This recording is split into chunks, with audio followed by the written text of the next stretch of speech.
What's going on? What's going on, everyone? Welcome to ASAP Real Talk. This is your boy Freddie Henderson. Got next to me, got Chris Brown. Got Kenny right next to him. Got Jay, and then we got a new addition to the Real Talk crew. Got Carter. What's going on, gentlemen? How you guys doing? I'm doing Pretty great. good. Pretty good. Doing great. Happy to be here. I'm all right. Well, My hey, Knicks let me down this weekend. Oh, you surprised? A little bit. Like, I thought it was going to be a lot closer. Those games wasn't even competitive. Kenny, don't worry. Me and you in the same situation, but we're not gonna get into that right now. But first we need here at the ASAP Network, we need to show our respect to all the ones that fought for our country. Today is Memorial Day. Want to thank the ones that lost loved ones in the past in this war. We want to appreciate you and your service. Um, hey, here at the Real Talk Crew, we just want to spread our love across the nation to each and one of us. Want to show love to Ray Cruz. He's a veteran as well here on the network.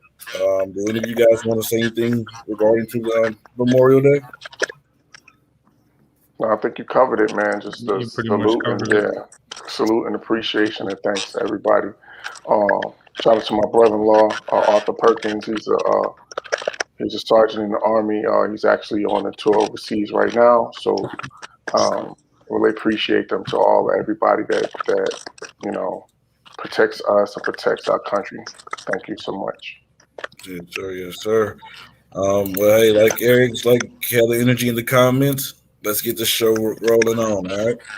First topic of the night will be what teams regret not giving up a first round for Julio Jones.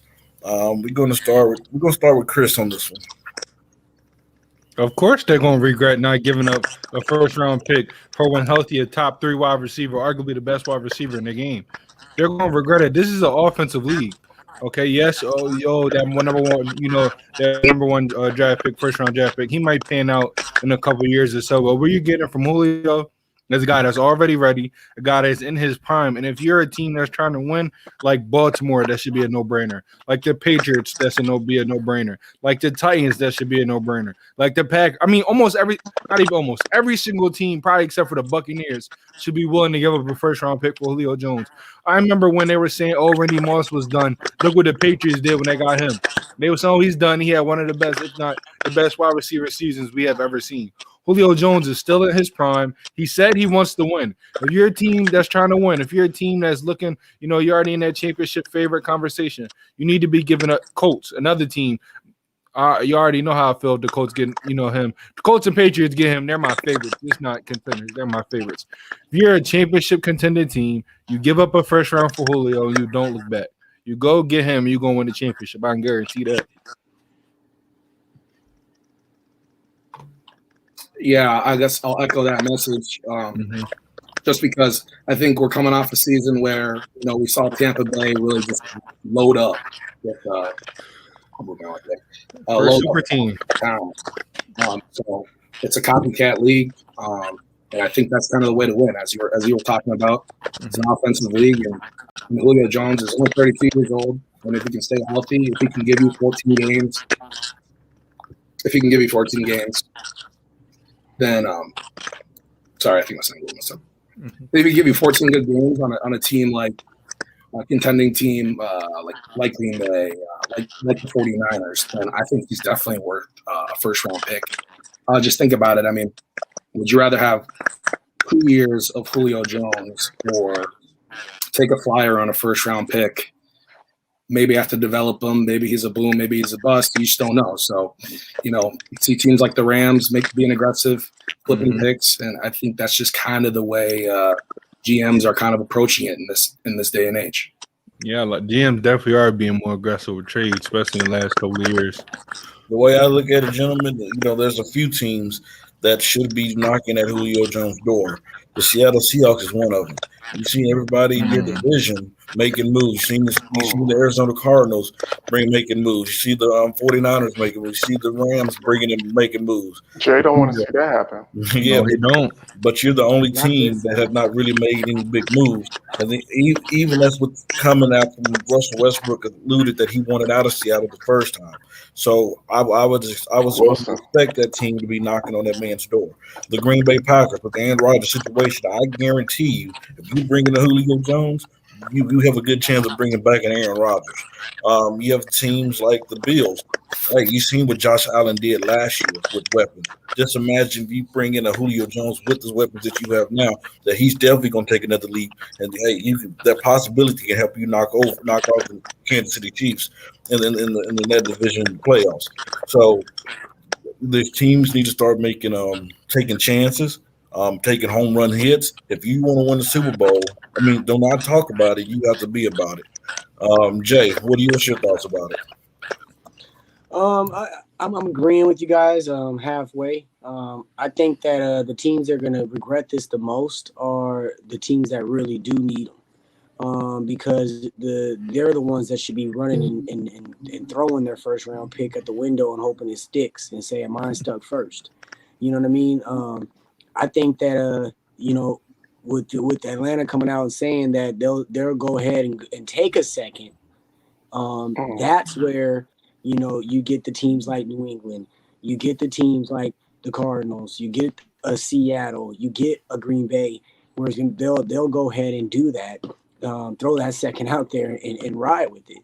They don't need as many pieces as these other teams. So I mean, look at what happened with Hopkins. We gave up a second, we got Hopkins, and you look at the way the second round played. It wasn't a player on the board that even could have gave you close to the production that Hopkins gave. So now when you open up that second round field, that's where we're going to see the contenders really be more aggressive, because you can throw a second and a sixth in there, just to throw a little bit of icing on the cake and to get the deal done. So I think that's where you're going to start seeing those other teams regretting it.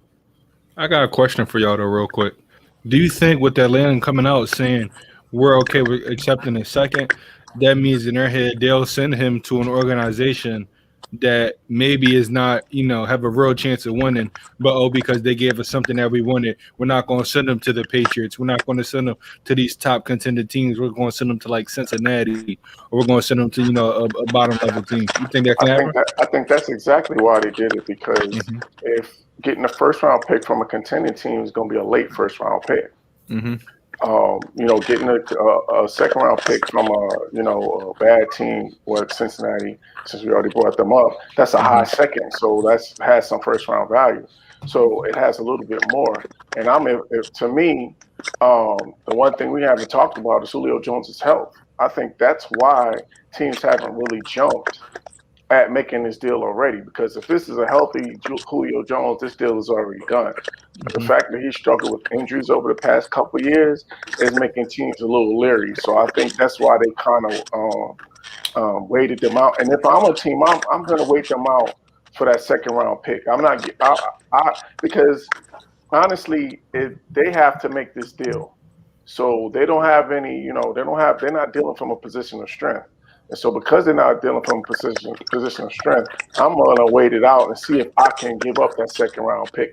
And since they've already put it out there, they're already kind of setting the market that they already kind of made that first pass at it, haven't gotten that first round offer that they were looking for. So now we're going to open up, make the range a little bit bigger, cast the net a little wider, and say we'll take a second round pick. How long can you wait it out though until a team that really wants Julio that is saying, listen, forget it, we're all in?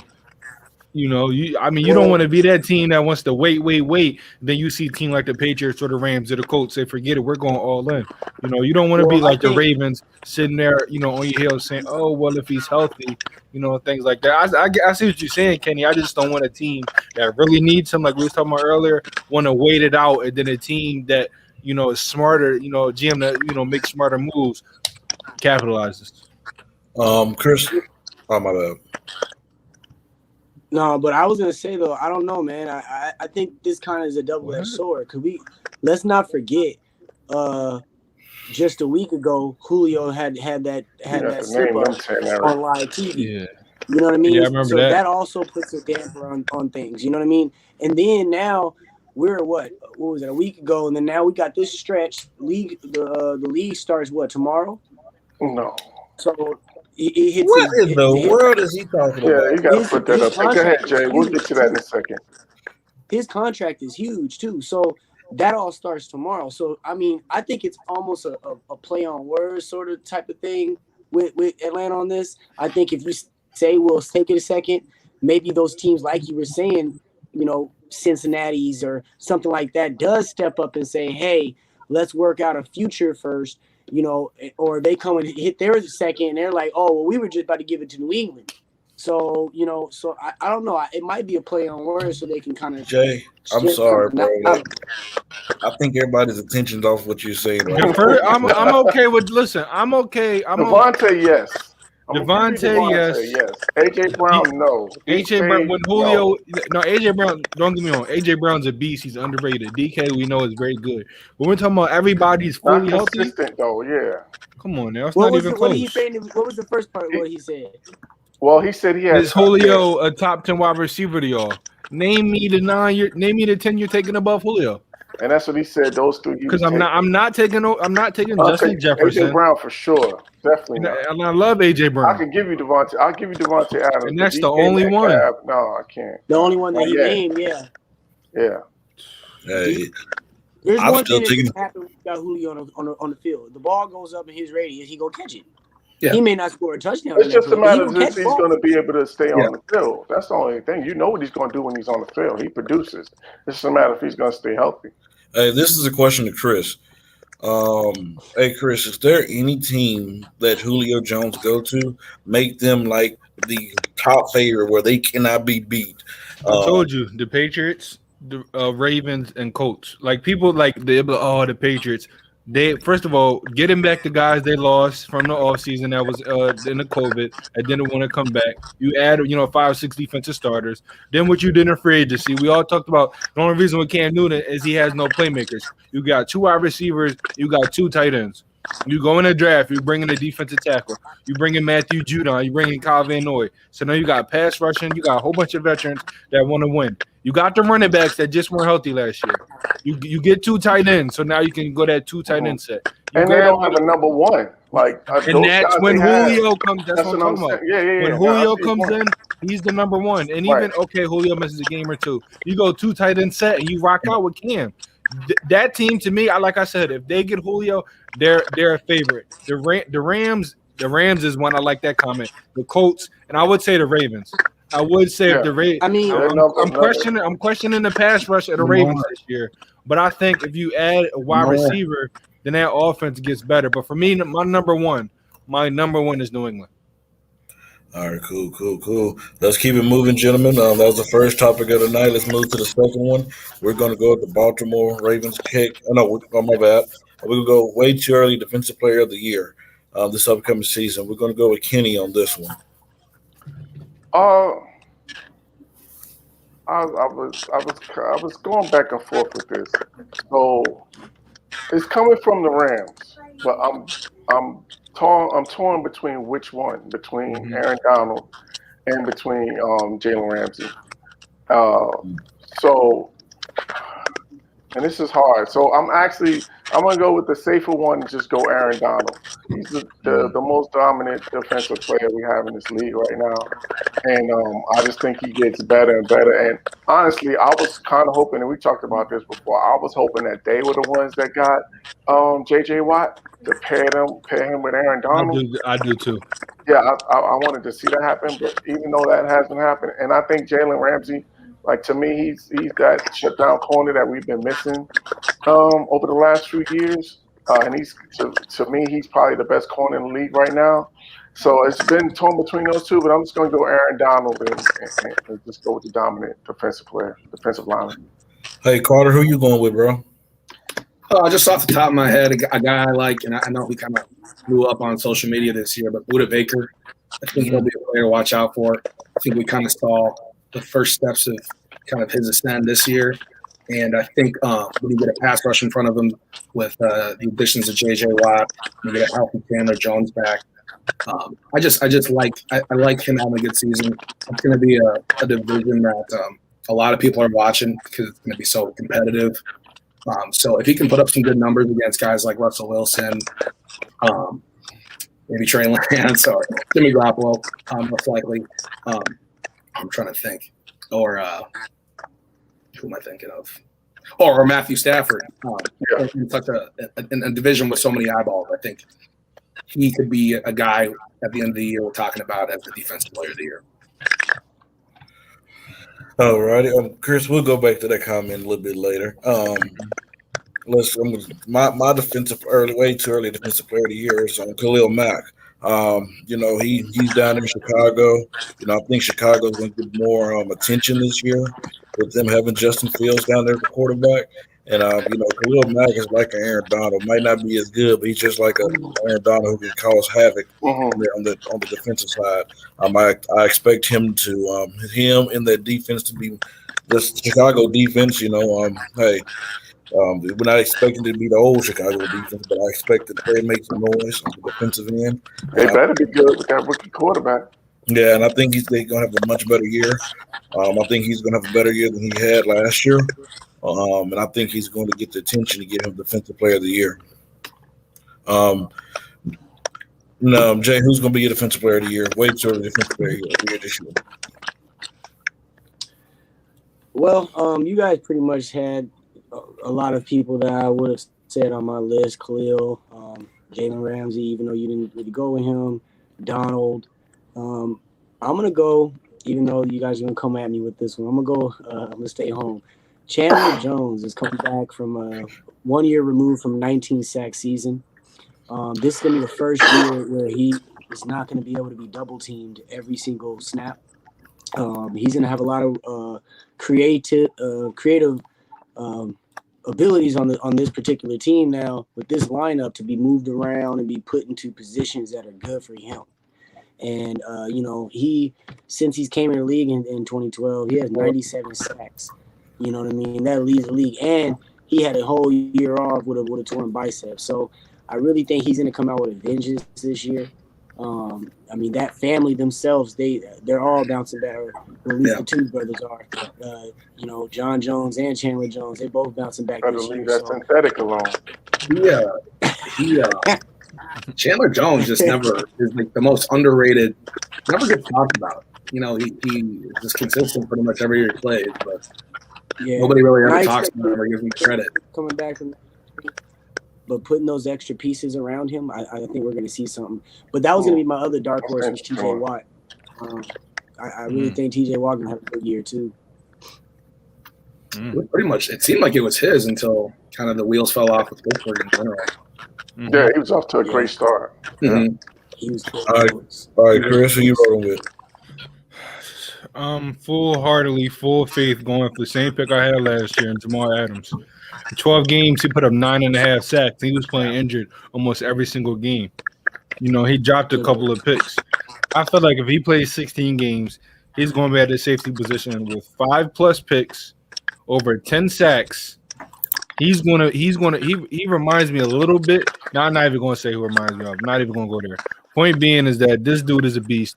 I truly feel like I was going to compare him to somebody. I'm not even going to do that. He's a beast, though. He plays a lot inside the box, but that's because I feel like hair. Huh? We gonna put some long hair on him?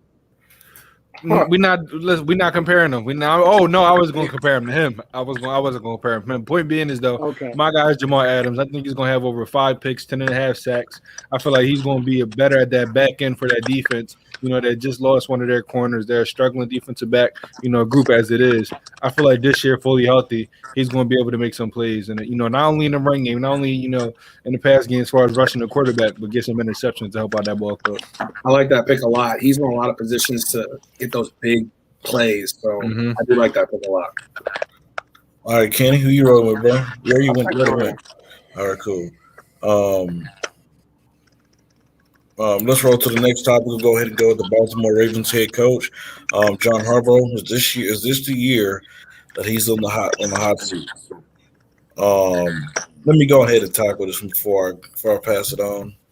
I believe so. There's too many. These last couple of seasons, we always want to blame it on Lamar to say that he can't throw the ball down the field. But he doesn't have any weapons or anything like that. But there comes a time where your coaches need to make it a little bit easier for you. Maybe if the coach is willing to change plays, maybe the coach is willing to make adjustments, then the quarterback can look a lot better. They really run the same plays, over and over. Either it's not a draw play or something like that. So I believe if they don't go deep in the playoffs this year, at least go to that last round before the Super Bowl. I think he's out of Baltimore.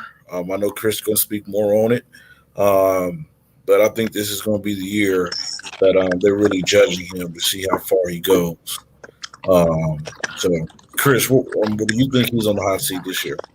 I mean, he's on the hot seat, but I don't see him getting fired this year. I think they'll play out through his contract and kind of, if things go bad by the time they extend Lamar, they look to get him go. But I really don't blame him. I blame the OC. I'm looking at the offensive coordinator first.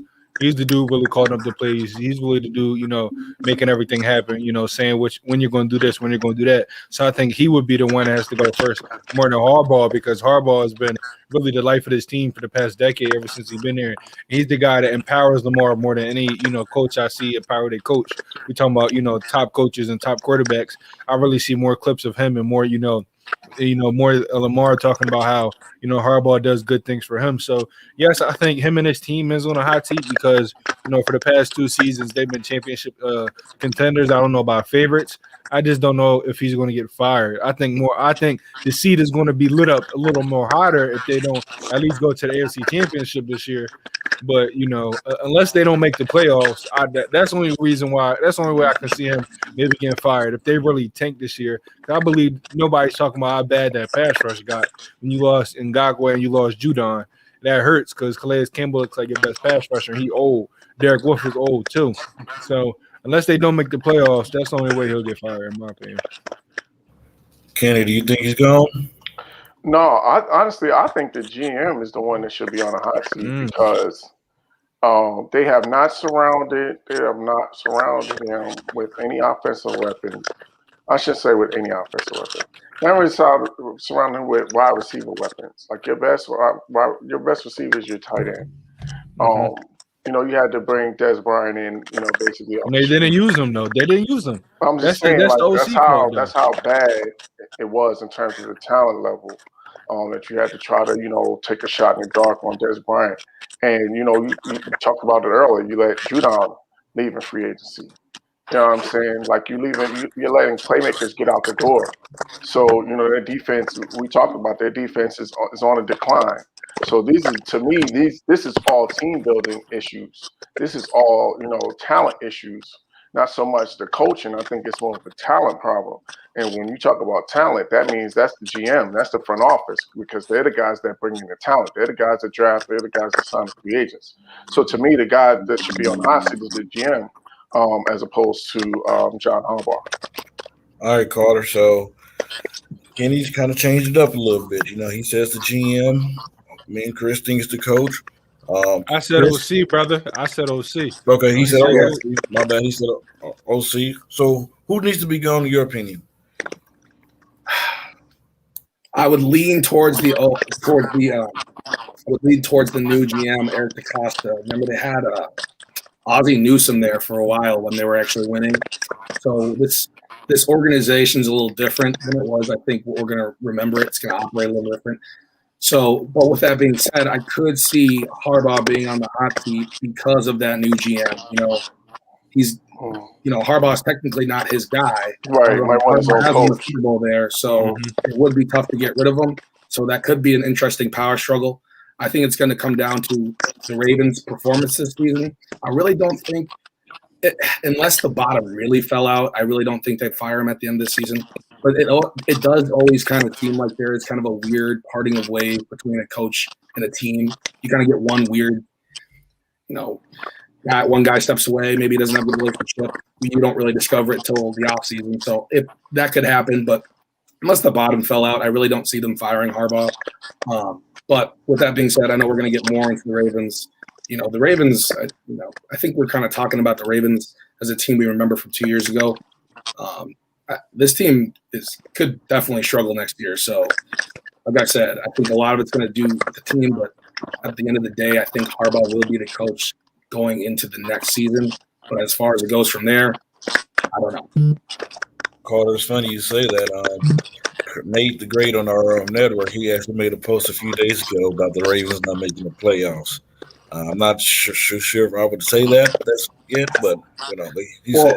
If I could say something quick, I'm a Vikings fan, and I just kind of know what happens when you have a good top. The fans, everybody thinks you kind of have a good roster, and then you don't really make those big moves, and you lose a few guys. You don't think it's that big of a deal, and then the Ravens, they lost. Also, a lot of talent. Yeah, and it doesn't make huge headlines. With an S. It doesn't make huge headlines, but that changes the team. They trade for Ngakoue, and he leaves. You have Judon, he leaves. Most of their guys really went to the Raiders. It's funny. They got a couple of guys that both went to the Raiders, but you trade for a pass rusher and he leaves. Pass rushing is a big part of a defense, especially when, yes, you got Marlon Humphreys, yes, you got, Smith, yes, you got Marcus Peters, but with no pass rush. They can only cover for so long. Exactly. And that's what I was gonna say, man. Like you guys hit the nail in the coffin. It's DeCosta. We just sat here, all five of us just sat here and talked about how different the roster looks, and none of us described it in a good way.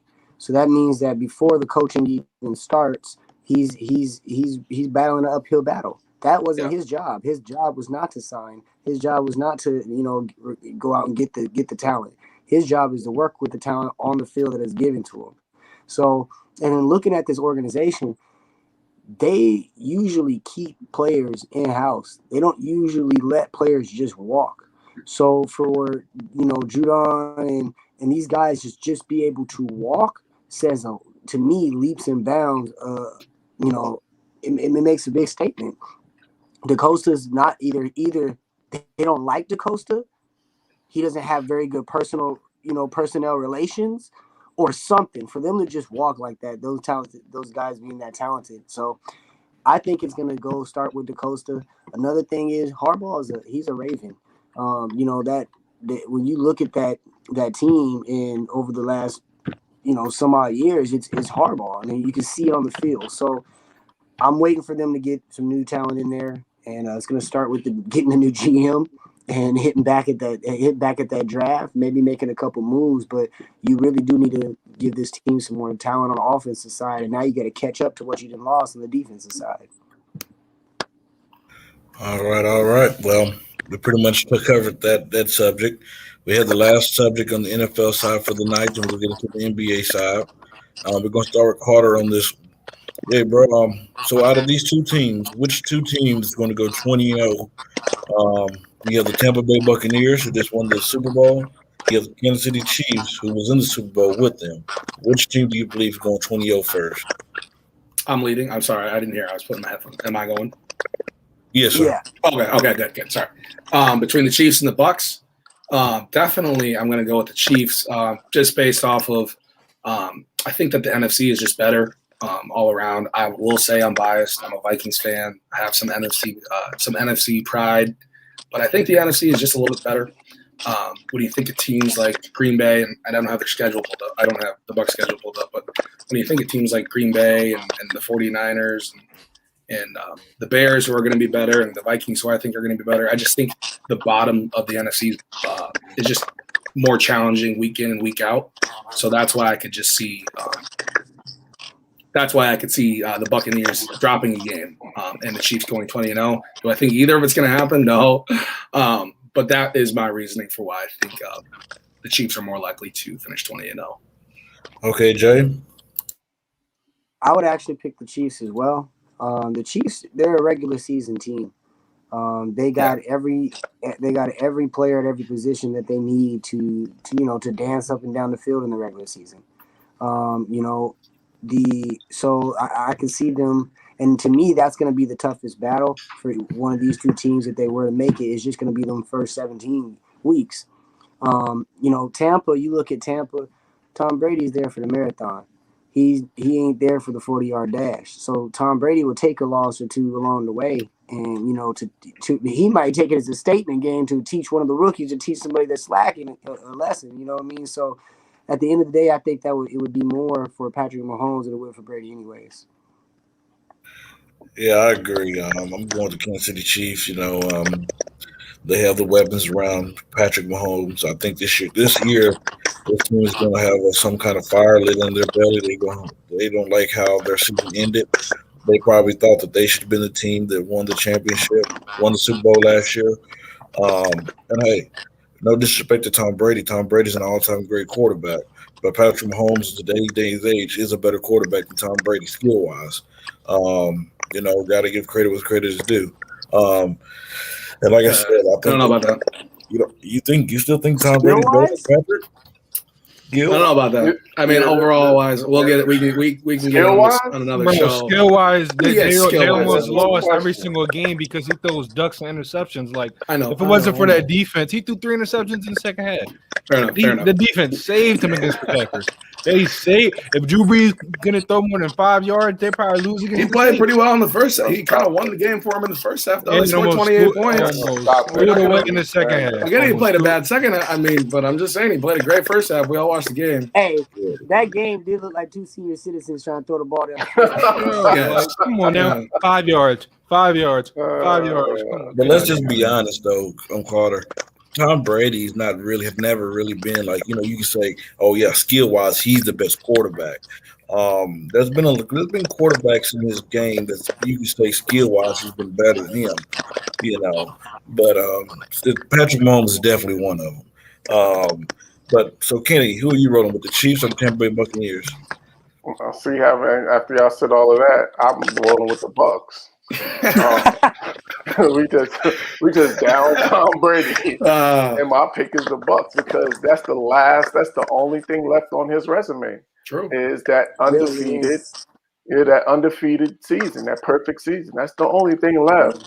That's got to be the only carrot that's in front of him that's motivating. Because and I hate to have to say it, but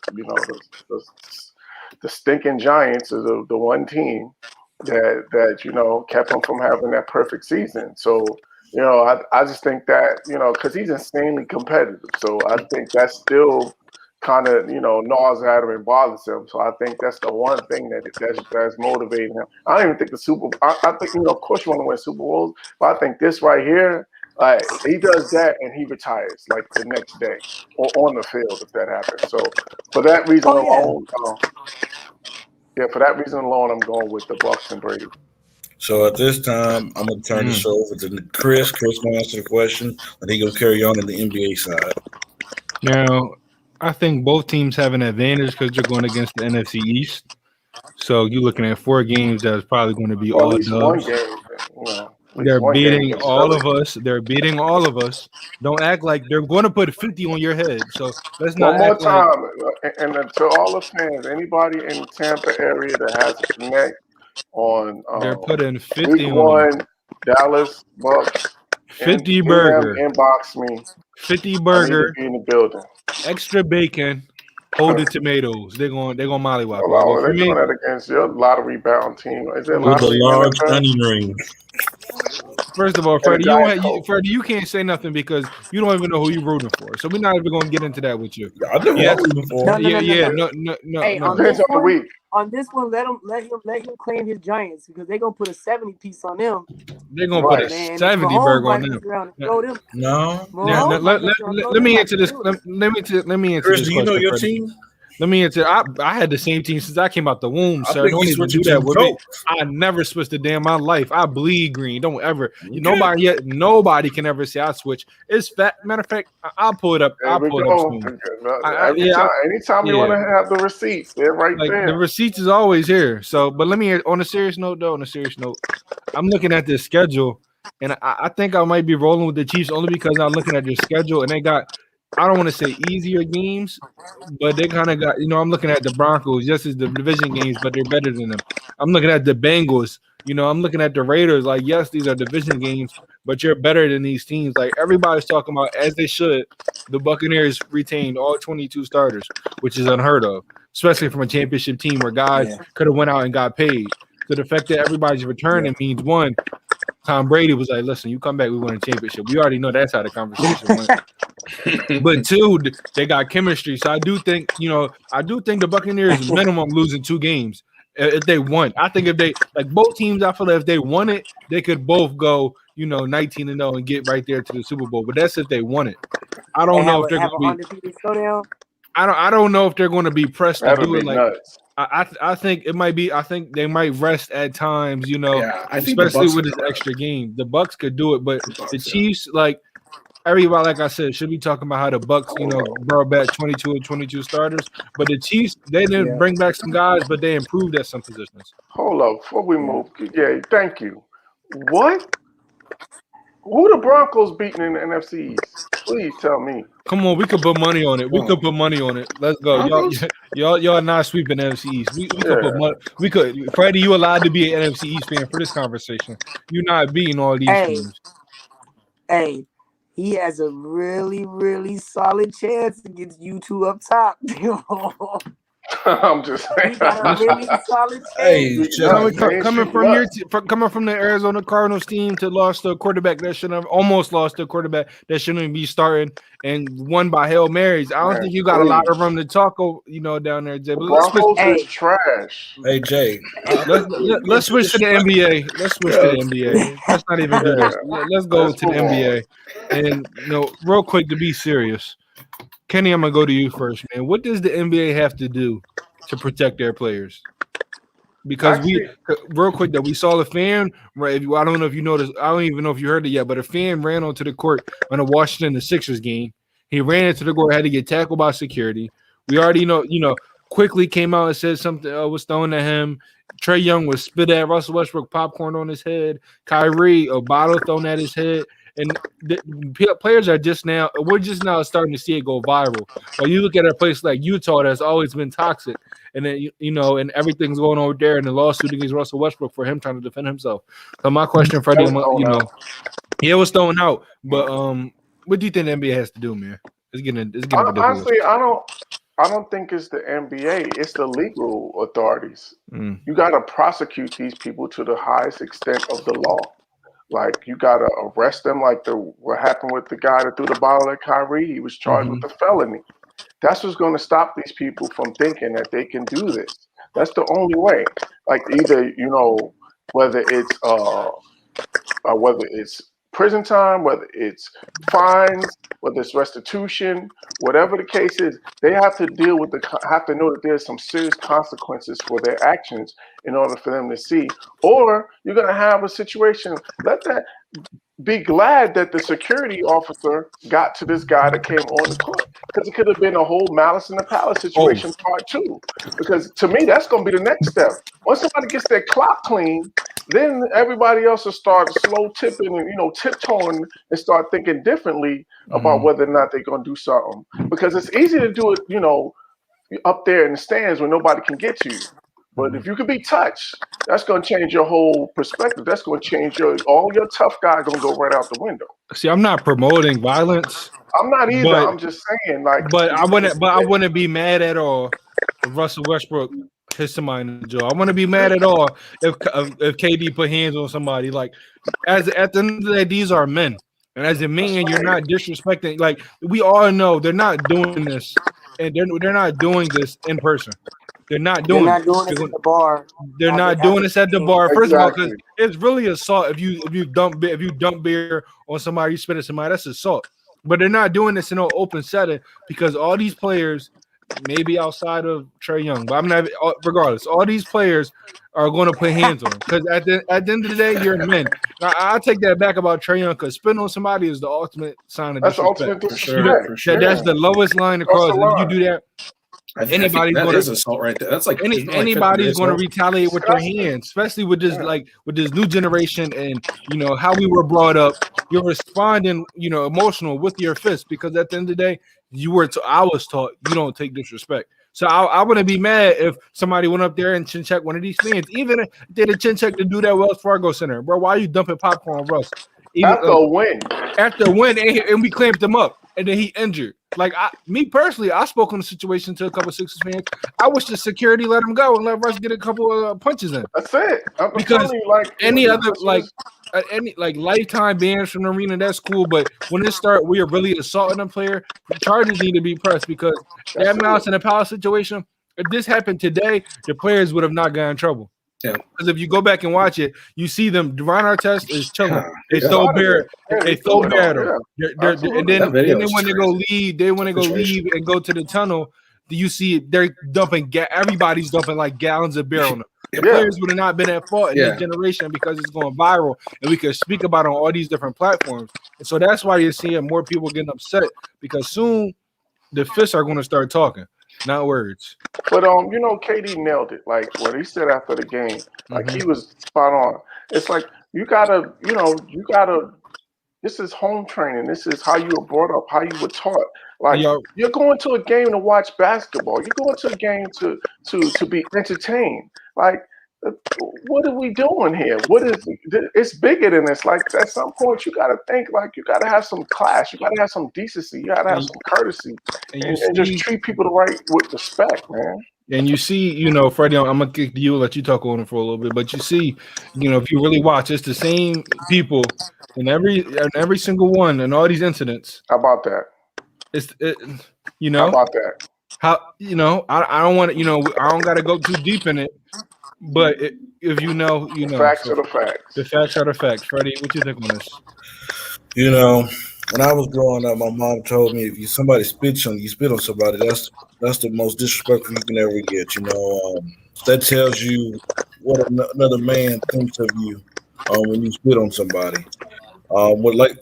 Kenny, what you said about the malice at the palace, that's absolutely right. You're gonna have these players going after these fans, and attacking these fans, because what they're doing is assault. That's 100% what it is. It's assault. No matter, it's different from heckling at a player. There's been many celebrities heckling at fans, at players. Nothing wrong with that. Nothing wrong. Unless you start saying, now I won't. If you cross the line and start throwing out racial slurs and like what happened with John Morant's family, that's crossing the line. And that's not heckling. That's just being disrespectful. Mm-hmm. Yeah, there's a difference. And it still shows us, where we at still as a world, especially what we just went through in this past year, with these players standing up for what they stood up for a lot of other people standing up for what the same fight that they're fighting. It still shows you where we are as a country, where people still think of these players. And like Chris said, it's certain folks that's getting targeted like this with other, out in this community. It just hurts, man. It's sad to see. It seemed like you hit the one incident for Russell Westbrook, and then here comes the Trae Young, and then now here come the night, the Kyrie Irving another night. The NBA. What needs to be happening? These players, these fans need to be arrested. Like Kenny said, they need to be charged. Being banned from an arena is not good enough. That's just a slap on the arm. It is what it is. And until they do that, because guess what? If that was a player that did that, the NBA can find them. The NBA Yeah, so they need to be the same thing happen to the fan as it would be as the NBA, an NBA player. That's my thoughts on it. What do you think about it, Jay? I agree with a lot of you guys' points because there's not nothing that the NBA really has any more control over. It's already out of their control. It's out of it. It's in the police departments. It's in these separate jurisdictions. These arena staff. Let's think about it, guys. If we were throwing a concert and it was our concert that we were holding, and we didn't have sufficient amount of security on site, and something happened to one of those concert goers, we're being sued. Mm-hmm. So the same thing goes for these arenas. These arenas must need to increase their security. You know what I mean? Like there's other ways to look at it, and then also big facts. You do something, you need to do a crime. You need to do the time for that crime. These are felonious assaults that, spitting on someone, exchanging bodily fluid. We don't know what you had. We're in the day and age of COVID, Right. and a lot of different things. So I think that, the lifetime ban from the arena, that's the start. That's the arena's responsibility, and I respect that part. But then it goes back to the police department. What are y'all doing? You know what I mean? So the other thing is, try the right one. Try the right one. Next time y'all see DeMarcus Cousins walking down the tunnel, Try one of the Morris twins. Yeah. Try the right ones, man. Try Siakam. Jay Crowder. DeMarcus. They're lucky the dude was that high on Russ, because Russ was the right one. Injured. Russ was ready to He got saved because Russ was trying to get to him. Mm-hmm. He got saved. But see, at the same time, guys, I don't want it to be Russ. Russ already has that. Russ is already on an uphill battle in the NBA. You right, but everybody would have backed Russ on that though. Yeah, everybody would have backed Russ. All the players would have backed Russ. Even the Sixers players was backing Russ. The players already back Russ. The powers that be would have said something different. We know the community that don't back Russ. They don't like Russ. I mean, there's they a don't whole like community that they do not like Russ. And I don't know what it is. I don't know if it's Russ's. I don't want to use the word flamboyancy in the wrong way, but I don't know if it's his flamboyant personality. He's a straight shooter, and people hate that. He's intense. He's an intense straight shooter, and people hate that. And Jay, like you said, don't like that. Skip even. I don't understand Skip's problem. Skip's a hater. Skip I don't listen to anything he said. I don't watch Undisputed because of him. Because this man hates on LeBron, and everything he says is lies. He hates on LeBron, Dame. Like, he hates on all these guys. He has his narrative that he's sticking his script that he's sticking to. He's starting to hate Luka now too. I don't watch it. It feels like it's just the average fan community that does not like Russ. Like, the casual fan makes up because of everything now.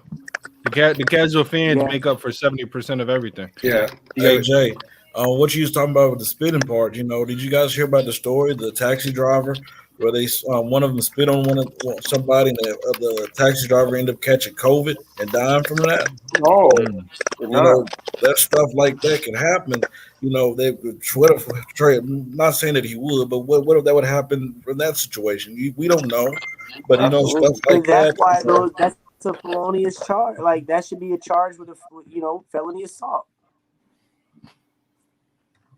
I mean, but again, we can't make that a blanket thing because it's going to matter about cities that you're in. Yeah. I mean, I think we all hit it. So, I'm not going to go over the kind of the policing thing, but just an idea. What about like implementing like the glass they have surrounding ice hockey arenas in like the NHL? I mean, I would hate to see it. I think it would look ugly, and I would hope that they could find other ways. And I think the only way is for people to just stop acting up. I don't know if it's because we're just coming out of a pandemic and people haven't been in big crowds and, they get some booze in them. And, the NBA playoffs, they do get heated and you want to have fun, but I don't know. That's really what I hope happens. I don't know. Society, though, usually you end up being disappointed. But yeah, so I guess to ask, what would you guys think of ice hockey glass?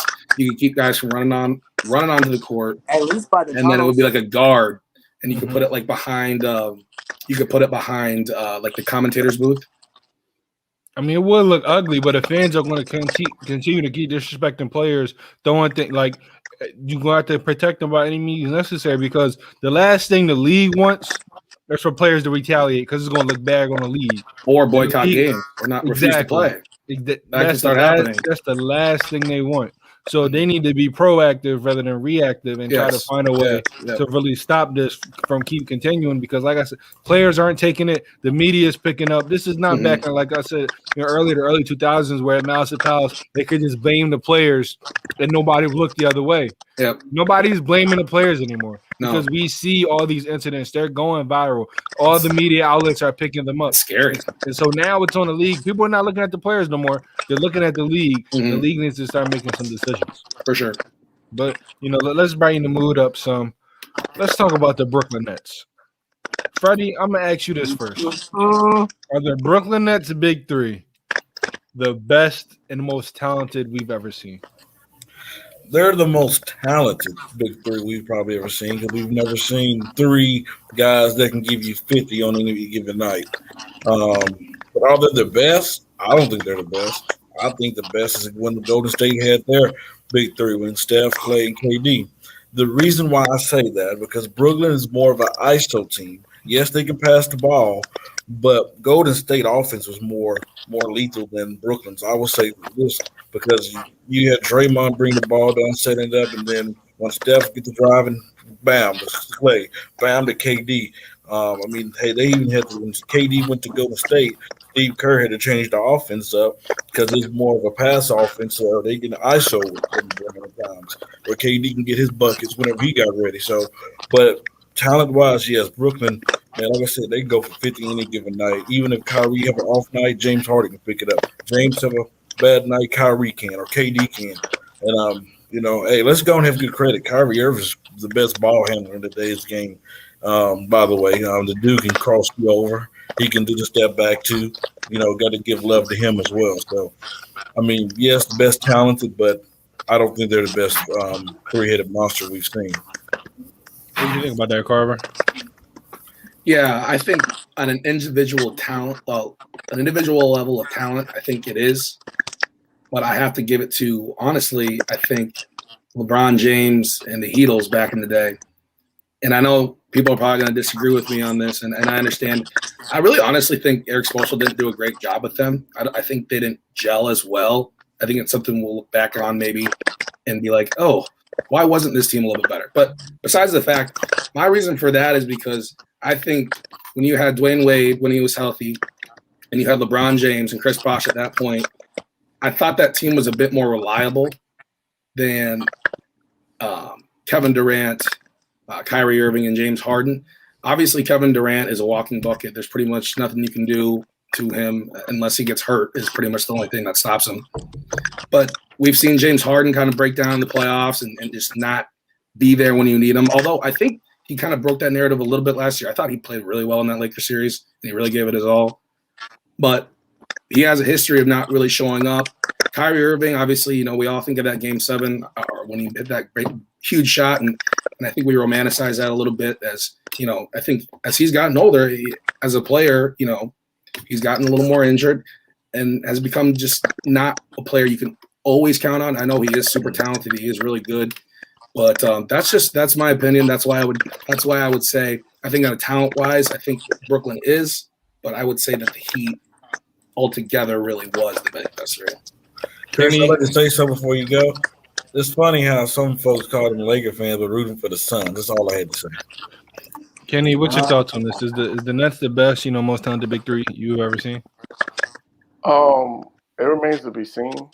In terms of their talent level, they're definitely the most skilled.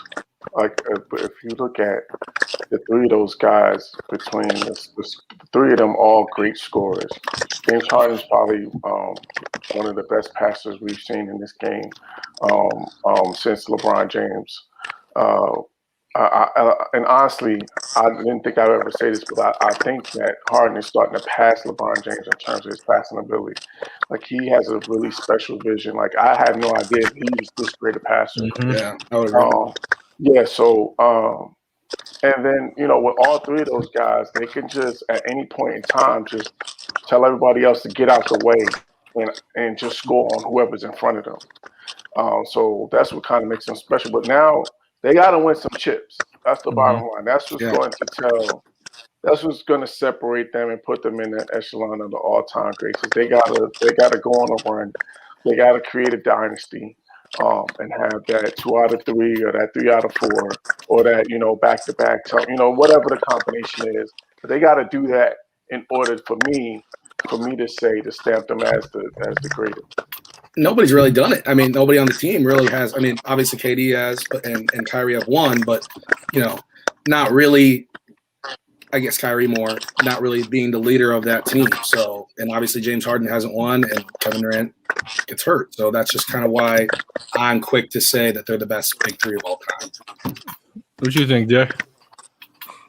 I'm gonna lean in more towards the what Kenny was saying, man. Prove it, show me. I mean, the skills are there, but we've seen many skillful players over times that are not champions.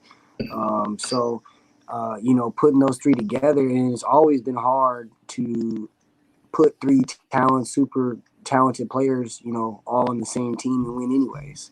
So let me see it, because then when I go back and we look at all the big threes that you guys mentioned, you mentioned the Miami big three. They also had Ray Allen, and then you look at Boston's big three. You know what I mean? They have Rajon and Ray Allen over there. So Yeah. you switch over. You know what I mean? Like all the big Golden State, even though Golden State's big three included Kevin Durant, they still had Draymond, and and all three of them could put up 50 if you ask me anytime. So there's been super talented teams. We've seen some great basketball from many of these three-headed monsters. So Brooklyn has a long way to go to reach anywhere near that status. Well, I'll say this, and y'all can feel how you're going to feel about it. I think by far they're the most talented big three to ever be assembled. And if they win, I'd give them 2 championships. They're going to be by far the best big three. They're going to be the best and the most talented. It's not going to be close. I think it's not going to be close because name a big three that got together and everybody wanted to say it wasn't going to work. They all said it wasn't going to work. It's only one ball. Kyrie Irving, he said he wants to be a Robin. Now they said he's out for it. They said Kevin Durant, oh, he's this, he's that. James Harden, oh, he's this, he's that. And then when it starts working, you're going to see the narrative switch, and they say it's supposed to work. But when this happened, everybody said it would not work. And I told people, just watch. And now they combine it for over 100 points in the game. Now James Harden is responsible for 68 points in the game when it comes from points and assists. They're the best. They're the most talented big three to ever be assembled. And if they win 2 championships together, they're going to skyrocket over everybody and be the best big three ever assembled. One, because they have the talent, and they're going to have the narrative. Nobody said but work, and they got 2 chips out of it. But can you skyrocket over the Heat? Yes, skyrocketing it over the Heat. Yes, no, I didn't skyrocket. Come on, skyrocketing over the Heat.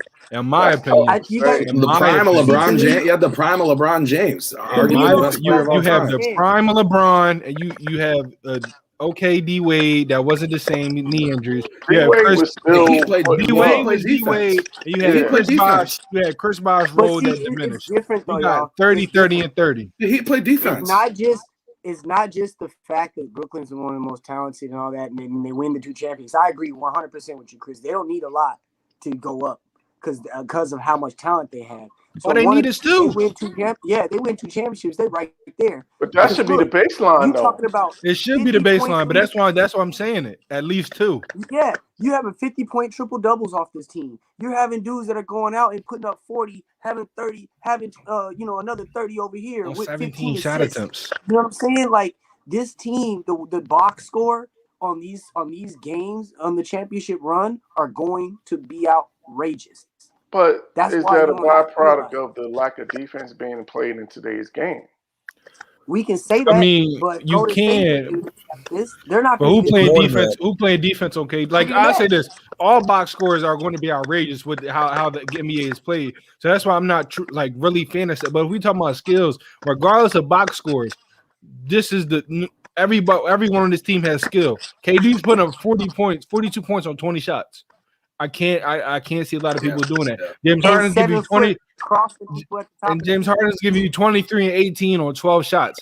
Kyrie Irving's your quote unquote third option. Like this is the thing. They say he's the third option, but really I don't think there's a third option. Whoever hot. It's who's ever hot. Yeah, it's who's never hot. There's no one. It's whoever's rolling, that's who they go with. Because the other night, shucks, Joe Harris had 20-something. Exactly. You can't, and we talking about, everybody talking about, the role players, all this big three, they all missed 20-plus games.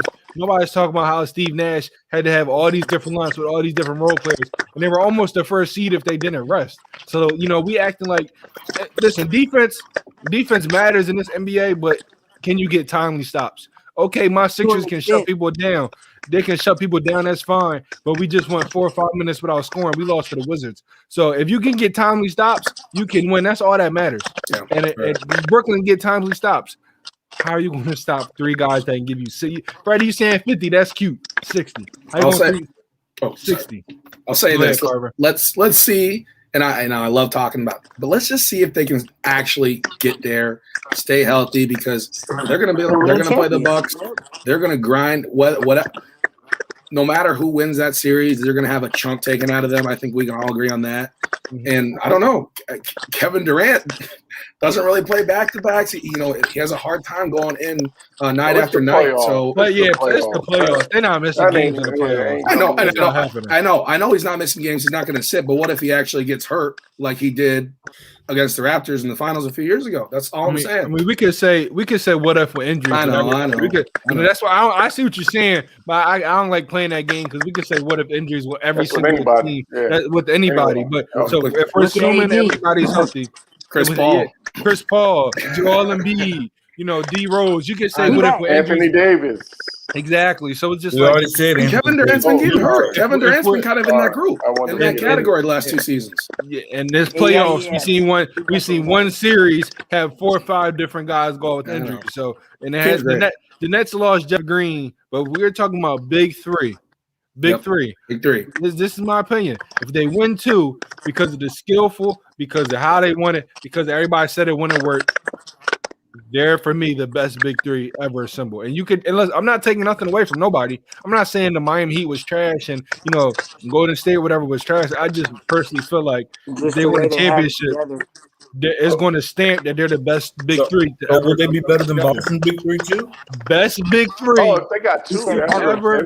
Boston got 1 championship. Boston, I don't want to talk about Boston. Yeah. Okay, you win a championship, that's cool, but I never seen one team relive and get hype of 1 championship like Boston. But to me, though, what they have to do is they have to dominate, though. For those 2, it's got to be a domination, like where they just go, 5-game series sweep, 5, something like that, where they barely win, they lose like 3 games in 3, or 4 games. Miami won 7 against the Spurs, though.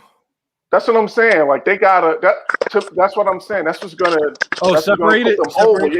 Yeah. Okay. I see. Let's not sleep on those Spurs teams. The Spurs, those Spurs teams are probably going to be better than any team they meet in the finals this year. Honestly, out of the West. I don't know.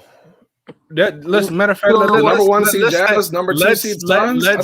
We're going to get right back to that subject. We got to backtrack. We're going to get back to that subject in 1 second. But I have a question I'm going to go to you first, Carver. What do you think the difference was between this year's Miami and Bucks series? Because last year the Bucks they were, I thought they were the underdogs going into last year and they got manhandled. This year everything changed. They manhandled Miami. All that Heat culture went out the window. Jimmy Butler, top 15 player, went out the window. Jimmy Butler, superstar, went out the window. Milwaukee took care of business. So in your opinion, what do you think the difference was between this year's teams and last year's? Last year, I think not Miami. I think last year it was a weird season, obviously, with the bubble and everything. But Milwaukee, I think, had a lot of pressure. Giannis was coming off of a back-to-back MVP. I believe they were the 1 seed last season, correct? If I'm wrong, I believe so. Yeah, I believe they were. Whatever.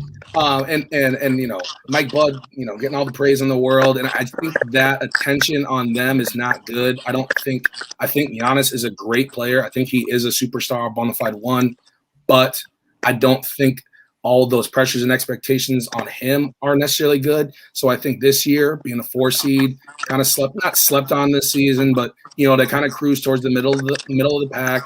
The Sixers and the Nets kind of got the headlines. I think they were just ready to play. They came out hungry and they absolutely tore the Heat into 2. And honestly, it looked like the Heat were after game 1 or after game 2. It looked like the Heat were just ready to hit 1, 2, 3 Cancun. It kind of seemed like out of the Heat. So. But yeah, I think that's the biggest difference. I just think they had a little bit, not lower expectations, but a little less chatter, and I think that kind of helped that team out. See, for me, Nate, I like your comment. This is one of many reasons. Drew Holiday. By now, and I'm not gonna say his name, Kenny, but you know what I want to say. I already know. He was a big upgrade from their last guard last year because he like you saw him. Yeah, I know. I'm just answering the question.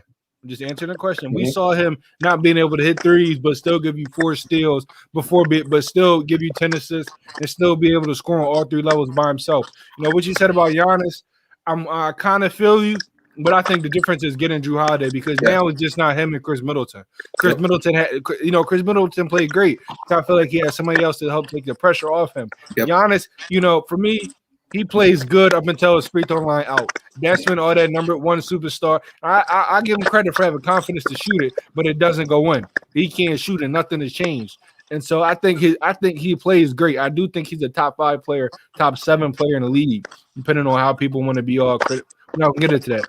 But I think the addition of Drew Holiday, I think Bobby Portis. I'm looking at PJ Tucker. I'm looking at Brent Forbes. I'm looking at guys that bring in toughness. They had this is a team that love using their bench, but their bench was somewhat shaky last year. They had guys that, they're good on paper, but do you believe them when it comes time to, in the playoffs, be tough? We know what PJ Tucker brings to the court. Even if he's not knocking down the 3, he could be a team's best defender. They're a better defensive team this year. They're a better offensive team. They're a better overall team this year. They checked off a lot of boxes for me, and I think people, and I'm with you. And, people haven't been talking about Milwaukee a lot. They've been flying under the radar. I don't understand why, but because I don't understand, why, I do understand. National media just loves big stories. But this team has been consistently good all year, and they're going to shock a lot of people against the Nets. And with Miami, I feel like you pay Myers Leonard, you don't play James Crowder. That's mistake number 1. I think Victor Oladipo being out is mistake number 2 because if he's healthy, he's a big piece for them. I saw in this series they live and die by the 3-point line. After game 1, I knew it was over because Milwaukee wasn't shooting 5 for 30 from the 3-point line again. Miami got lucky for it to be that close. Miami lived and died by the 3-point line. They died this series, and Victor Oladipo is a guy that's playing 3-point line in. So I think missing him, missing Jay Crowder, they just had a lot of guys that all did the same thing, and none of them did it to a high level. That heat culture went out the window this series. They got outplayed at every single level. I don't blame Spoelstra because this roster has been shaky. I mean, you got Tyler Hero, Goran Dragic, and Duncan Robinson that really all do the same thing. You got a lot of guys that do the same thing, and none of them shows. So I feel like difference this year is Milwaukee was by far the better team. Last year, I really believe Miami's the better team. This year, I don't think it was close. Jay, you agree with that? I do. You hit the nail on the coffin. It was guard. The guards changed. Last year, I say this all the time. And I was telling, Mr. Delusional up there, the same thing about the Phoenix LA series before it started. We had a lot of momentum coming in, and you guys' momentum was doing the opposite going into the season. And as big as or good as you guys are, a team might be, it messes with your head in a series like that. So now you look at last season, exactly what Carver said. Going into that bubble, Milwaukee was on a whole different mindset. Then you got Eric Bledsoe. He was a Suns guy, so I don't dislike Eric Bledsoe before I say this, but his defense is not up to par with others in the league right now. So, especially at that guard position. So looking at that, their guards went off in that series. You look back in that series last year, it was guard heavy in Miami. You know what I mean? So I'm not even going to forget the Victor Oladipo thing. They didn't need him. They had enough. That roster didn't change on that level. The Jay Crowder thing was huge though. But, flip it back over retrospect, Milwaukee had a lot of momentum coming into this time. You know what I mean? And then you got Drew Holiday there, who's going to give any guard in front of him fits at all times. So now these dudes don't have open shots the way they were having, and they don't feel comfortable on the basketball court because Drew Holiday makes it very difficult for you to feel comfortable. So I think those things have big helping with it. And Drew Holiday to me was at least second team all defense this year too. First team for me. I got him first. That's why I said at least. Mm-hmm. So you know what I mean. You got Giannis automatic, and then you got Drew there. That's a big difference, man. Big difference. You feel the same way, Kenny? Yeah, I think I think it's a couple of things. Definitely, Drew Holiday was definitely the biggest difference is Drew Holiday, no question. He was an upgrade over Eric Bledsoe. So it just is what it is. It's just a fact.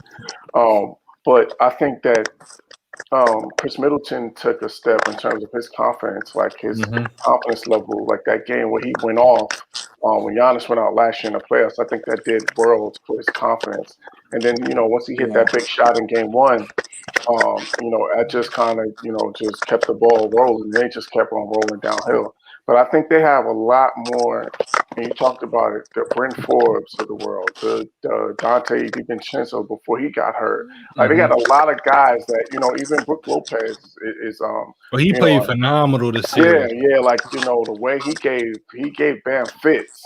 Like, so I just think that they have a nice mix in terms of they upgraded their talent. And they had guys that, that can make things happen on the court or either off the dribble or with the shot. So I think that Miami was just in they were basically chasing it. They were just in chase mode the whole time because Drew Holiday was getting in the lane at will. Chris Middleton was getting to his, his midi, getting to his pull-up game at will. What Giannis is. So it was just three guys that they had to deal with, that can get their own basket. And then you got those other guys that are spacing out, the Brent Forbes, the DiVincenzo's, even Brook Lopez spacing out. And I just think it was just offensively, they just really upgraded themselves over the last season. And I think that's the biggest difference. I think Miami, like y'all said, they lived and died by the three. Tyler Hero didn't shoot the ball well. Duncan Robinson didn't shoot the ball well.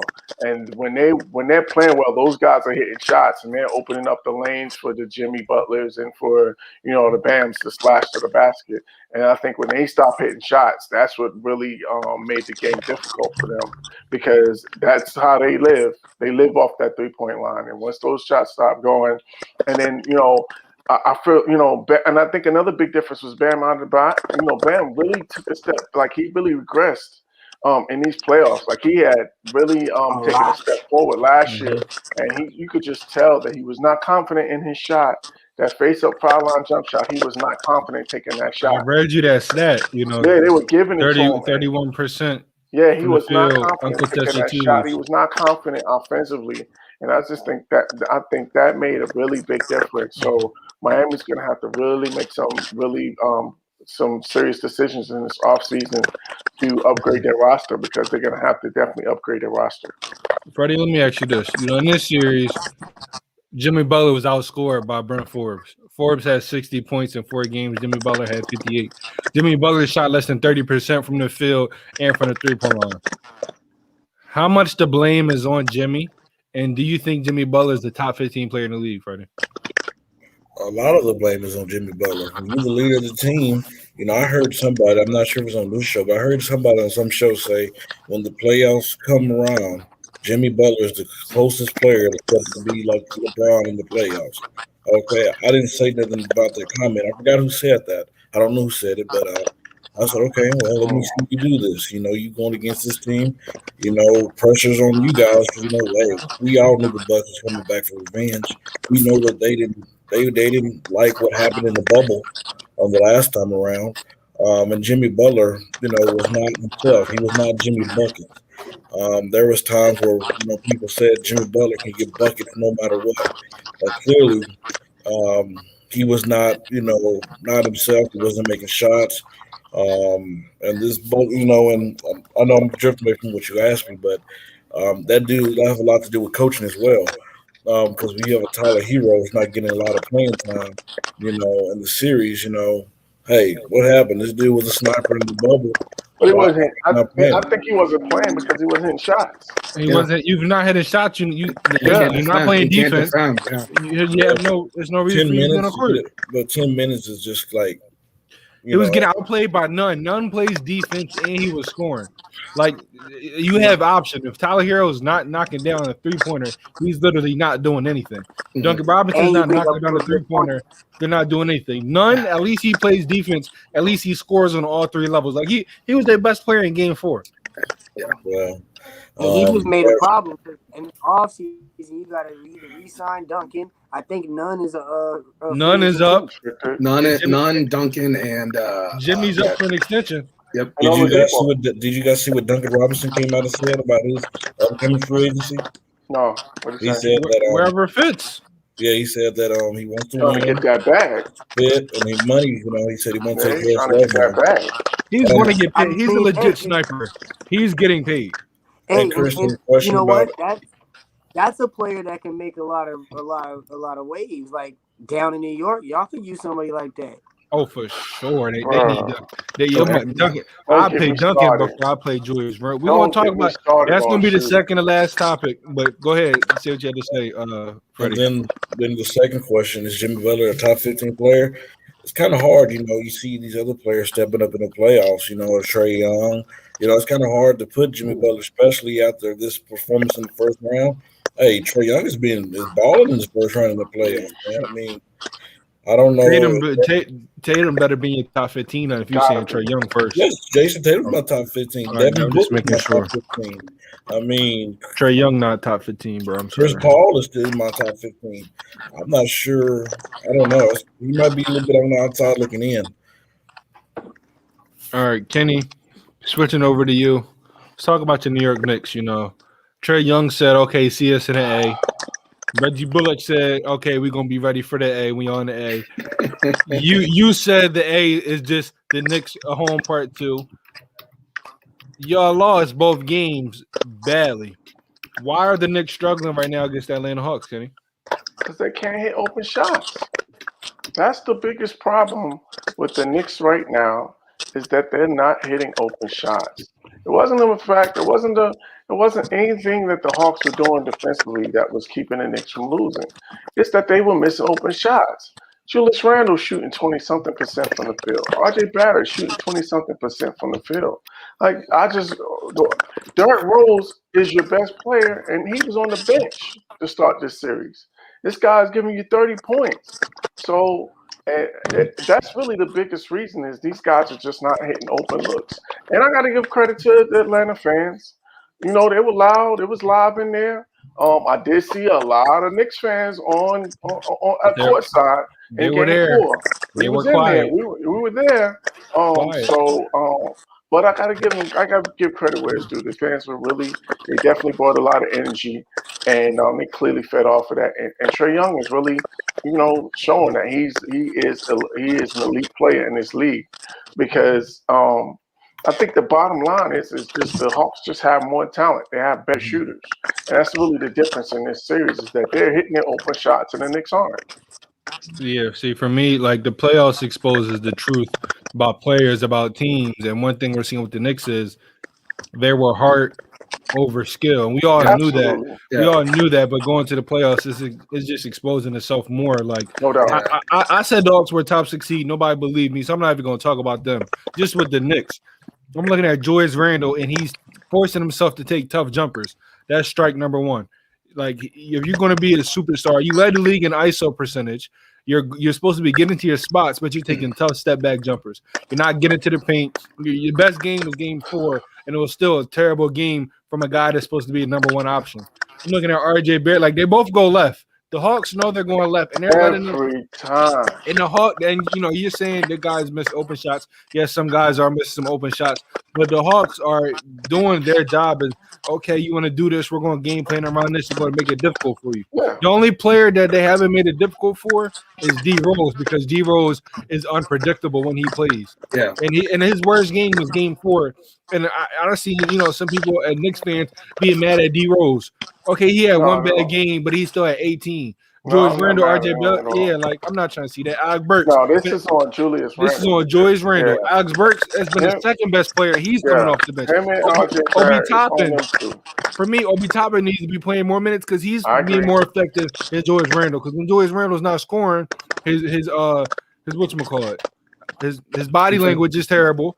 That means he's not playing. He's not getting back on defense. He's picking up, and that foul that he had on Dillon, that was the weak foul.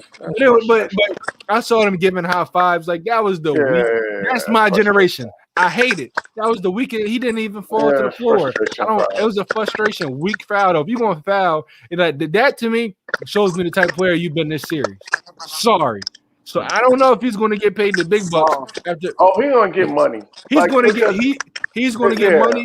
But if I'm New York, if I'm signing him, I gotta be signing somebody else too. Yeah. Oh no, no Because question about it. this ISO ball, like this Knicks team was a good team shooting in the regular season, but I knew it wasn't going to work in the playoffs. I never had faith in Reggie Bullock. Like all their good shooters are too streaky. They never have a guy that was a consistent shooter. Right. That's why in the deadline, remember, we was talking about. I said they just need one more shooter. This is the reason why. If they had a guy like Duncan, had a guy like Seth, I believe this series would be different. So even JJ Redick. Even a JJ Redick. So right now with the Knicks, I think they're just taking too many tough shots. They're falling in love with these contested jumpers, and it's just. And I think guys like Obi Toppin and Quickly need to be playing more minutes. But actually, I go to Carver. What do you think about the Knicks? Why do you think they're struggling? Well, I mean, like you said, I think it's something we kind of knew all year that, they weren't necessarily an offensive-driven team. And, in the playoffs, you need to score points. The game slows down, and you need guys with skill. But I think more of the issue is, and kind of going back to what we talked about with the Bucks and Drew Holiday and Eric Bledsoe, is that the guard play for the Atlanta Hawks is just way better than the Knicks. The Knicks really don't have perimeter play. I mean, I love Derrick Rose to death, but when Derrick Rose is your lead guard, you're counting on to kind of be that guy moving the needle. I don't know, So, I mean, really, I think the story is Trae Young. Also, side note, John Morant, I think, too, has kind of impressed me as well. Just in these playoffs, these young guards, man. Yeah. They're the difference now. It's a guard league, and it's fun to see these guys pop off because really, I think that is the difference. Surely is just the Hawks have that star scoring guard that can get you a bucket, and the Knicks just really don't. You don't really know where the Knicks' offense is going to come from, and that can be good, in the regular season. That kind of makes you hard to defend, but in the playoffs when it slows down and guys are playing better defense, you need that guy who can get that tough bucket, and the Knicks just don't have it right now. You're right on that, and also, with the Hawks, I feel like they have a better offensive system because they got I think different Nick guys. Doing a great job. They got different guys they can give the ball to. They got a lot of guys. They got shooters. You're right. They have shooters. That floor out. That's going to knock down open looks. You got the ball is in a lot of people's hands. You got to hear Herder. Computer. Not Hunter. No, you're right. They have a lot of shooters. All those guys face the floor. And Cam Reddish isn't even playing. He's another guy that can knock down. They have a lot of shooters, but I'm saying they have a lot of guys they're running the offense through. I think, which is something that the Knicks don't have. They have multiple. What you think, Jay? They got multiple ball handlers that can create their own shot and can shoot from. They don't have boundaries. Bogdanovich is a bucket. Yeah. He is a bucket. Gallinari is starting to get back to his old form. Because Gallinari was a bucket. Exactly. You know what I mean? He was a bucket last year with OKC. Before so.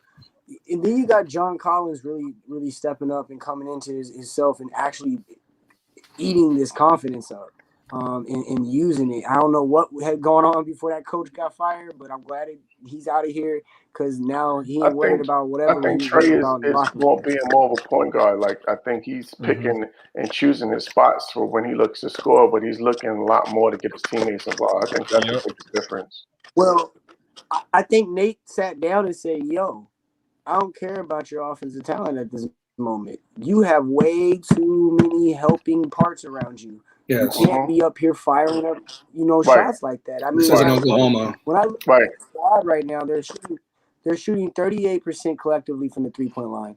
They're shooting 45% from the field. They're shooting 50% for anything under, below the free throw line. I mean, when you have that type of production, and then let's not sleep. Clint Capella, I don't know what. But he just eats off of he just gets his lobs and dump off. So he make the game so easy for him. Like all you got to do is just lay it up and dunk. He does it better than anybody else, though. You're right, but it's a lot of centers that can't do that, though. He's super athletic. Oh no question. He's definitely a rim protector. It's not a big difference, in my opinion, between him and Gobert. I don't see it. I would maybe. Yeah, say? I don't see much of a difference either. I don't see much of a difference either. I always kind of thought he got, he obviously kind of got kicked to the curb by Houston and James Harden kind of just trying to do system. But I've always thought they traded him for a bag of basketball. That's what I'm saying. I was like, this guy is a rim protector, can jump, and I don't know. He does it all. You're 15 and 15. Yeah, that's what I'm saying. I think he's more agile than Rudy Gobert, and he could be used to do a lot more things on offense than Rudy Gobert can. I just don't think that anyone has given him a fair shake. I think that you put him, let this dude play one season with Chris Paul. Let him play one season with a Chris Paul. The way the Knicks made the mistake is same thing going on with Julius Randle when he's with the Lakers. Everybody knows he's going left. He's scared to go right. He don't want to go on the right side. When you force him to go left, he goes right. He just can't finish with his right hand. Right. When he goes with that left, he's phenomenal. He's coming back to that left hand at some point. Yeah. If he goes left or right, it's coming back to his left hand. Exactly. And the Knicks have no shooting. They have no shooting at all. You have Devin Booker. Well, that's why Derrick Rose is getting pretty much everything he wants, but they have no shooting. They do score too quick. But let's wrap it up. Let's get into the start, bench, cut. Now, me personally, I'm going off who I like personally. I'm not going off what you did in your career. I'm going off who game I like the most.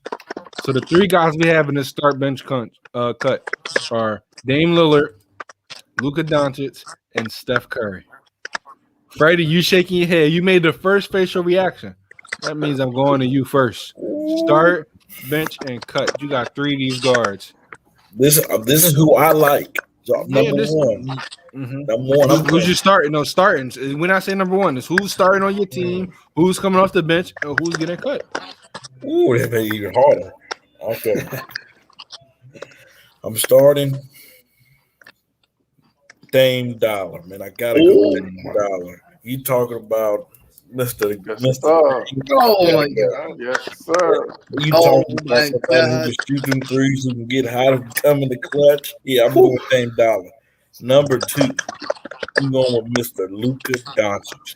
You talking about Luka Magic. You talking about somebody who can get others involved, who will get his, who get that step back, who will hit it, who can drive down the lane, who's not going to give up. Even when he's hurt, he's still going to give you his and Chris is over there shaking his head like. And unfortunately, I got to cut Steph Curry. I was on Twitter. Steph Curry. Unfortunately, I have to cut Steph Curry. I heard a lot of reactions, but Carver, I heard your reaction first. So, my man, you're going second. Start, bench, cut. You got Dame, Luka, Steph. What you got for us? Well, I got to take Luka. Just Mr. Do It All. I mean, he's essentially LeBron James in a way. A little less athletic. Yeah, I'm starting Luka. I think he's the guy I got to go with. Definitely Steph off the bench. I mean, unanimous MVP, coming off of leading the league in points at 33. Still, you don't really see the light at the end of the tunnel with him at all. And I like the way he plays. He plays well with others, and he wins. He wins. And then definitely cutting Dame. I love Dame Dollar. I'm definitely. When you guys sent me this today, I was like, I don't. You can't cut Dame Dollar. I know we love him. Best closer out of all three. I love him too, you guys. But I mean, been in the league 9 years, 8-9 years. Always an 8-9 seed. I know it's not his fault, or 7-8 seed. Always going home early. I know it's not his fault, but the proof's in the pudding. It's just what I see on TV, guys. Sorry, just what I see. Kenny, I'm going to you next because you've been very loud and reactive. There's some disrespect going on right now. So what you got? Me to start and bench is easy. I'm starting Dame Dollar, the best closer in the business out of these three. There's no question who's the best closer out of these three. And then bench is Steph Curry. Like Luka, you ain't even been out the first round. There's no way that you're getting in over Steph or Dame. So to me, it's easy. Luka, you out of there. Because Steph has changed the game. How you gonna have two players that do the similar things starting and on your bench though? All right, bench and cut. This is list though, Jay. And not only that, here's another thing. It didn't got sticky in here, y'all. I had to go get some cologne and get some. I can't believe y'all. For me, the Oh point my guard, you got to be goodness. able to take over the game. That makes you that differentiates you from the rest. And there's no two that could take over the game better than Dame and Steph.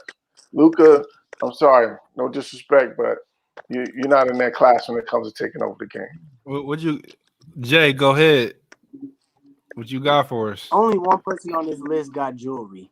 Only one person on this list at the end of the game, the two other people on the list come up to him and say, hey, it's been my pleasure to work with you. I can't believe I'm here on the same court with you. Yep. Only one person has a nickname that chefs and whips and cooks. How could he not be the starter? Steph Curry has to start. If you have I get your point. what he does, he looks at Curry. Dame is second. He gonna There you sit go. on the bench. He gonna There you watch go. Dame and Steph, and then he gonna come in and do what he do. I'm not mad at that. Gotta go. Got to go. Luka has to Got to go. You got to get out of the first round, my guy. He's 22. He's You got to get out of the now- first round, my guy. Everybody claims the two best perimeter defenders in the league, and he goes for 40 every game. Y'all ready for my list? In the first round. But Go ahead, Jay. Yes, Go ahead, Jay. I got No, it. I'm gonna go ahead first so I can go. Go ahead, see what you got to say, and I'll end it off. no, I said yeah. I gotta hear it. Okay, starting.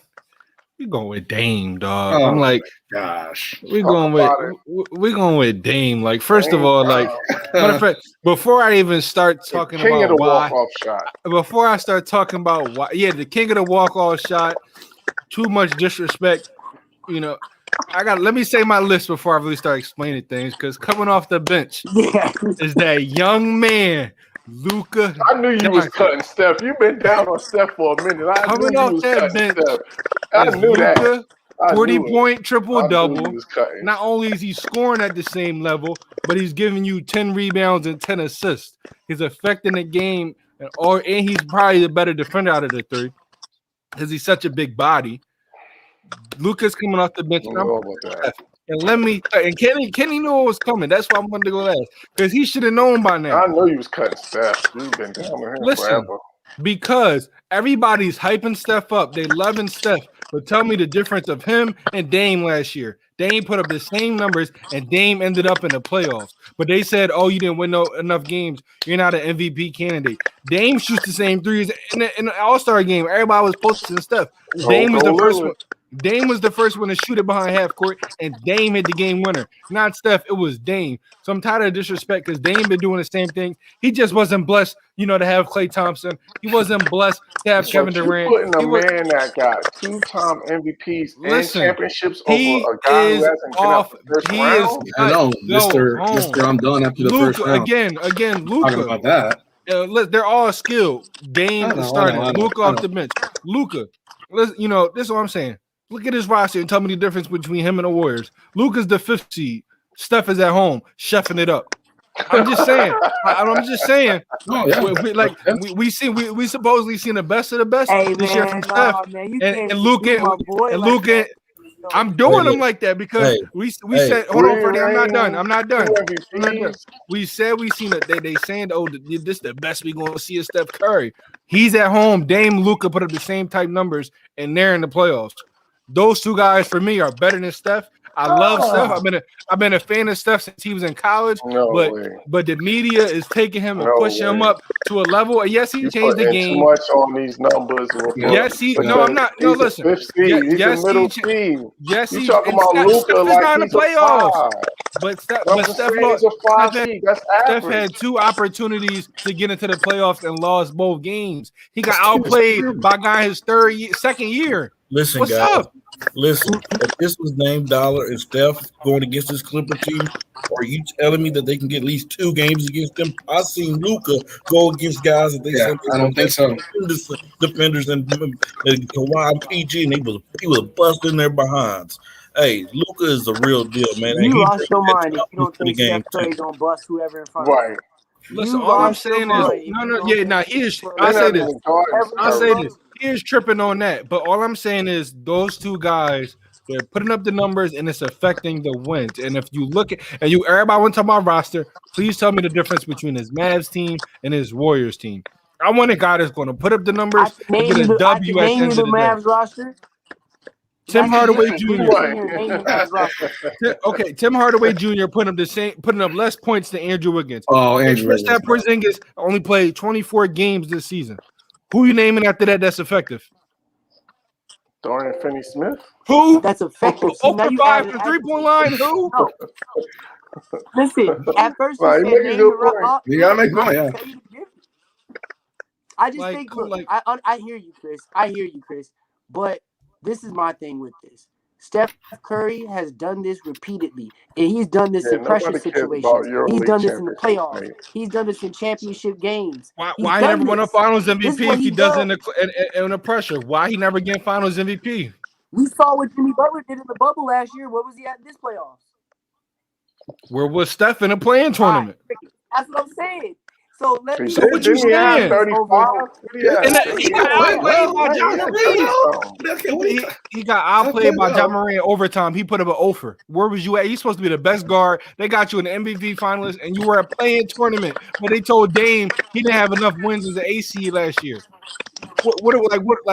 Maybe a part of my a little bit of part. I'll be honest, a little bit of reason why Steph is cut because I'm tired of disrespect the 1 and 2 guys are getting, and they're praising this guy. That's a little bit a part of the reason, and I'll give Steph his credit. He's the Changed only game for champion we shooting. talking about. He is. You're right. He's the only champion. But for me, I mean, championships matter, but I don't define how I think about a player just because of a ring. If we being 100, Agreed. So- Agreed with that part. so That part. I'm not But I taking mean, nothing away from Steph.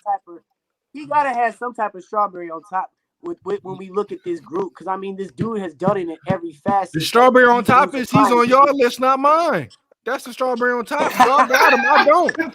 I'm cool with the two guys that's in the playoffs right now, leading their team to victories. Right You know? now. Because all I'm saying is, and this is how we're gonna wrap it up. You know, we got a lot of topics we're gonna get into. All I'm saying is, you put Dame on them championship teams, they're winning too. Not taking nothing away from Steph, but there's not a lot Steph does differently than Dame, in my opinion. Now, Dame got it from Steph. Dame came in the league shooting threes though. Dame came into the league putting up 5-6 threes a game.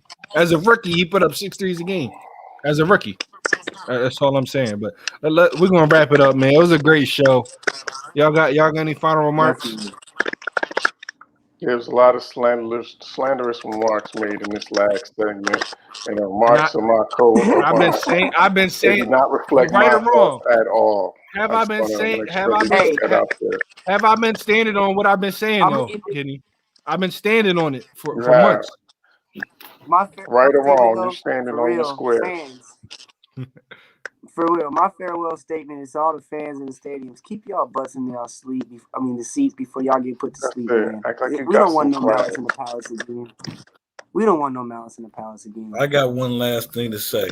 Actually, I Tomorrow do too. night is going down. Mr. That's James what I was gonna got say. big shoulders on his body. He That's carry- right. That's right, he can carry a Superman. big load Yeah, of let me.